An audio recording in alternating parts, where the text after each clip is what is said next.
tu m'as reconnu. Oui, Hakim. Je t'ai pas fait la bise encore. Du coup, je discute avec tout le monde. Je vois que t'es venu. Merci beaucoup. Voilà, donc nous voilà devant le tribunal avec Gladys, qui est ressortie indemne sur ses deux jambes avec son sourire. Donc tu peux nous raconter comment ça s'est passé? Ça s'est passé, ça a été long, beaucoup d'interrogations vicieuses. Enfin, ils ont essayé de me déstabiliser.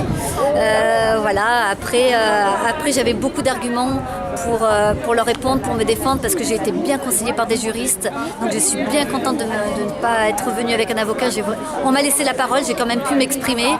Je me suis peut-être un petit peu emportée à un moment pour leur montrer que je n'allais pas en rester là, hein, que de toute façon, pour leur montrer à qui ils avaient affaire. On a beaucoup parlé de mon rassemblement qui était là, hein, qui a dérangé. Donc, mais ça a été une force énorme d'avoir tout le monde derrière, avec qui a encore tout le monde là, parce que l'audience était à 16h, je crois qu'il y avait plus de 2 heures de retard. Là, je ne sais pas quelle heure il est, on vient juste de sortir. Donc non, je suis contente, je me suis libérée, j'ai tout fait pour délivrer et délibérer. Et puis moi, voilà, je suis contente parce que il n'y a pas de mandat de dépôt, le délibéré sera le 28 juin. Donc et puis oui, je reste confiance parce qu'on leur a montré que la peur allait changer de camp, qu'on n'allait pas se taire. Donc après de toute façon, on attend la décision, mais il y a d'autres procédures qui sont en cours, comme j'ai expliqué tout à l'heure à John. Donc ça n'en restera pas là. Donc il va y avoir d'autres choses qui vont suivre. Est-ce que ta qualité de lanceuse d'alerte, tu l'as invoquée aussi? Oui, alors j'ai pas parlé de la loi Sympa, mais c'est clair qu'au bout d'un moment, comme il parlait de médiatisation, je lui ai dit par obligation, je suis devenue lanceuse d'alerte, hein, et j'ai expliqué le pourquoi du comment. Donc je me suis affichée, ils le savent. Et d'où la mobilisation. Et oui. Justifié. On est partisans de vérité, on n'est pas. Exactement. Voilà, merci à vous qui avez vraiment une charte éthique du journalisme, parce que sinon on est censuré de partout. Donc alors, on remet ça à quand alors? Alors le délibéré, c'est le 28 juin à 14h, mais on n'est pas obligé de venir ici. Je vais demander confirmation à mon juriste. Normalement, la décision me sera notifiée. Donc je vous tiendrai informé sur les réseaux sociaux. Voilà. Très bien. La condamnation qui est demandée, c'est celle que j'ai eue. Donc c'est-à-dire qu'ils maintiennent les 6 mois fermes que j'ai déjà fait et puis les 18 mois de sursis. Donc qui doivent tomber, puisque si je suis condamnée et que je n'ai pas respecté mes obligations, ce sursis va tomber. Donc les 18 mois, je ne pense pas qu'ils me remettent en prison, que ce soit du ferme. Je pense qu'il y aura des aménagements. Et après, quelles solutions qui se présentent à ça? C'est cour de cassation. Voilà. Mamma mia. Force et courage à toi. Merci beaucoup. Hein. Ne vous inquiétez pas, comptez sur moi. Voilà, on compte sur toi. Et tu peux nous parler de ton association que tu as créée? Oui, mon association, oui, en fait, je suis présidente d'une association, mais je suis toute seule. Voilà, Donc, il y a des personnes qui vont vouloir postuler à te seconder dans ton association, je pense. Oui, par contre, citer le nom de celle-ci. Alors, mon association, c'est pour la défense de nos enfants. Voilà, ce qui est important, en effet, c'est de se regrouper, c'est de fédérer. Là, il y a Pédopolice qui est en train de mettre en place une carte pour plus qu'on ne soit seul, pour qu'on puisse se localiser et puis sortir de l'ombre. Il y a Incesticide qui fait l'appel des 500. Qui c'est que j'ai oublié. J'incite tout le monde à regarder le film Pédoland, La fin du silence, parce que c'est un documentaire. On peut le trouver où? On peut le trouver sur l'Odyssée. Exactement. Et donc, puisque tu me dis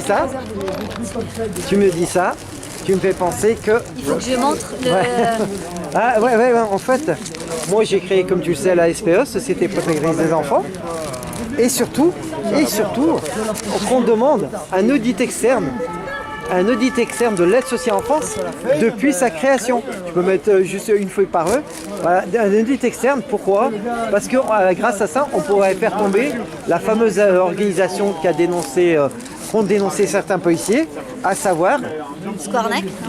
Déjà, on va organiser pour toi et pour d'autres parents, on va organiser un défilé anti-pédo, justement, pour dénoncer tous les crimes perpétrés contre les enfants. Et le plus important, c'est, comme je le dis toujours, c'est l'unité. Et donc, pour que tu ne sois pas une victime d'injustice, moi je serais partisan de cela. Qu'est-ce que tu en penses? Alors, pour la création de la COPRASP, Commission populaire de répression des abus des services publics, composée de citoyens de France au plein pouvoir d'action. Qu'est-ce que tu en penses? Parce que justement, parce que s'il y avait une commission populaire de répression des abus de services publics, la magistrature ne pourrait jamais te condamner à quoi que ce soit. Tu n'aurais même pas été en préventive, car moi, contribuable, ça ne m'intéresse pas de savoir qu'une maman qui a voulu protéger son enfant aille en prison, que ça me coûte des deniers. Parce que lorsque tu étais en prison, tu nous coûtais de l'argent. Ouais, non, mais c'est clair. Voilà. Je suis d'accord. Et là, tu nous coûtes de l'argent. Aussi, désolé. Hein. Non, mais je suis tout à fait d'accord. Déjà, les décisions ne devraient pas être prises par une personne. Il devrait y avoir des jurys du peuple qui interviennent. Donc je suis tout à fait d'accord. Exactement, des jurys populaires. Oui. En 2 secondes, voilà, Gladys n'a rien à faire au tribunal, n'a pas rien à faire en prison. Son enfant, elle veut le protéger très bien. Tu avais même proposé, vu ce que tu m'avais raconté, que tu avais proposé aux visites médiatisées d'accompagner simplement ta fille, et son géniteur n'a pas voulu. Simplement, c'est à cause de cela que tu en es là. Oui, exactement. C'était uniquement cela. Voilà. Le peuple uniquement cela. Uniquement cherche cela. la vérité et puis Voilà.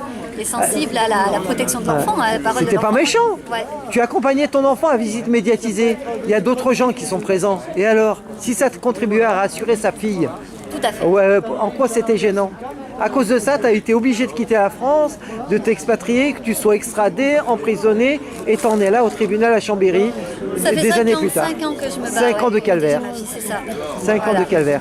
Et c'est pour cette raison qu'il faut impérativement qu'on réussisse à créer cette COPRASP, parce que, mine de rien, autant on a reproché aux Allemands d'avoir obéi bêtement à leur dictateur Hitler, mais nous, on a des policiers... On est déjà dans un état totalitaire, donc il y a beaucoup de moutons qui obéissent déjà à n'importe qui. Ouais, alors que normalement, on ne devrait pas, parce que les policiers ce sont pas des militaires, donc ils ne devraient pas appliquer. Même si on t'avait condamné à de la prison, on t'avait mis en préventive en prison, on va dire attendez, qu'est-ce qu'elle a fait? Elle a volé, elle a tué, qu'est-ce qu'elle a fait? Moi, je vais accompagner cette dame dans un pénitencier. Elle n'a pas tué, elle n'a pas volé. Elle n'a pas volé des milliards, combien de milliards? Zéro. Tué, zéro. Elle a dépensé 120 000 euros en frais d'avocat qui n'ont rien fait du tout pour défendre l'enfant. Pour défendre la cause. Combien vas-y, répète? Non, j'ai pas dépensé 120 000 euros. Ah bon, tu me rassures. J'ai dit que je ne comptais plus. Parce que, voilà, j'ai dépensé des frais d'avocat. Bah oui, ça me fait penser à Sandrine Anto, dont j'ai déclenché la fameuse affaire Yuna. Elle, la pauvre, quand elle m'avait contacté à l'époque, c'était en 2020. Elle avait déjà dépensé plus de 22 000 euros en frais d'avocat. Pareil, Anna Dalsocom, elle l'a mis dans sa vidéo, hein, elle a dépensé plus de 300 000 euros. Hein, donc voilà, et ils font en fonction de la tête de la personne, hein, en fonction de si tu as des revenus, tu as de la trésorerie. C'est surtout qu'ils se foutent de notre gueule. Ouais, et un truc que je voulais quand même dire, c'est que par rapport à quelqu'un qui... Donc c'est Josh, un président de l'association belge. Oui, je connais, je suis avec Venner. Oui, je te connais. Ce que je trouve quand même hallucinant J'ai mis ta vidéo dans cette audience, et c'est ça qui m'a le plus choqué, c'est que le père n'a aucune émotion. Ça veut dire qu'il est dans une situation où sa fille lui manque. Je n'ai pas vu une larme, un pleur. Et moi, je suis dans l'émotion parce que moi-même, je suis père de famille. Oui, je t'ai vu pleurer sur une vidéo. Donc moi, j'ai 5 enfants et je subis cette injustice. Et quand on a ces enfants qui sont là et qu'on n'a pas la possibilité de les avoir et tout, même si ça fait 5 ans, tu es devant le tribunal, tu pleures si c'est vraiment... oui, logiquement, l'émotion. Ah, Jean-Philippe, tu pars? Ah, tu peux faire un petit coucou avant de partir. Après, à 2 secondes, voilà. 2 secondes. Voilà, donc on va... Voilà, Jean-Philippe qui s'est déplacé. C'est important, ouais, d'être ici. D'être aux côtés des mamans qui vivent ce type de situation. Donc... c'est une belle rencontre. Ouais. Parce que je vous ai vu de loin, mais voilà. Ok, super. On se dit à bientôt alors. Je salue Karine. Karine. Bonne soirée à tout le monde. Voilà, Joshua, on revient vers toi. Donc je disais, aucune émotion pour vraiment montrer l'envie, le manque de sa fille. Donc je pense que dans cette situation-ci, étant donné tout ce qui a été fait, une maman ne va jamais inventer des choses aussi extrêmes et faire tout ce qu'elle a fait avec tous les risques juste pour soi-disant une vengeance. Il y a vraiment quelque chose. Indubitablement. Il y a quelque chose derrière. Ah oui. Elle a parlé de féminicide. Hein. Et un truc qu'il faut appuyer. Elle a parlé de féminicide, qu'il a menacé Ah oui, de mort. Et ce qu'il faut appuyer, c'est que l'inceste est reconnu. C'est Belgique, c'est France, c'est quelque chose de réel, ça touche énormément de familles. Donc c'est quelque chose qui est réel, qui existe. Et le fait de protéger les auteurs d'inceste ou de viol et de condamner les victimes, c'est une réalité. En Belgique, moi j'ai une femme, elle était en psychiatrie. L'enfant il est chez le pédophile, mais une secte pédocriminelle, donc avec plusieurs. Et la maman, si elle dit quoi que ce soit, elle finit en prison. Et là maintenant, elle n'a même pas le droit de voir son enfant. Elle ne peut pas avoir la garde de son enfant. Et depuis des années, elle est là, elle ne peut rien faire. Et Combien d'années? Oh, ça fait facilement 5 ans. Mamma mia. 5 ans que son enfant est chez le pédocriminel et se fait violer. Donc oui, c'est très grave. Et il y a eu examen médical de sollicité, pas? Oui, là, il y a eu vraiment des choses très lourdes qui ont été déposées. Et est-ce qu'il n'y a pas eu moyen de faire examiner médicalement l'enfant pour constater les faits? Ils ne veulent rien entendre. Pour eux, c'est le père, il a la garde, il a l'enfant. Il y a eu aussi un mandat d'arrêt européen, aussi, mais avec un autre pays. Et il y a plein de situations similaires. Et oui, l'avocate, là, elle a réussi à sortir, je ne sais plus c'était qui. Il y a eu encore une histoire qui a été médiatisée et qui a eu une réussite par rapport à tout ça. Ah, Pauline Bourgoin, peut-être. Ouais. Pauline Bourgoin de Montargis. Oui, Parce que effectivement, j'ai dit à Gladys ce matin de penser à l'affaire Pauline. Donc ce qu'il faut, c'est se battre. Voilà, indubitablement. Se regrouper. Et s'unir, voilà. S'unir ensemble, ouais. Ouais, comme je dis, vous pouvez... Là, on a quand même réussi à accélérer la date de délibération. Elle est passée de septembre. Merci à toi, je suis au revoir et donc bien le bonjour Elle la remet au mois de juin. à Belgique.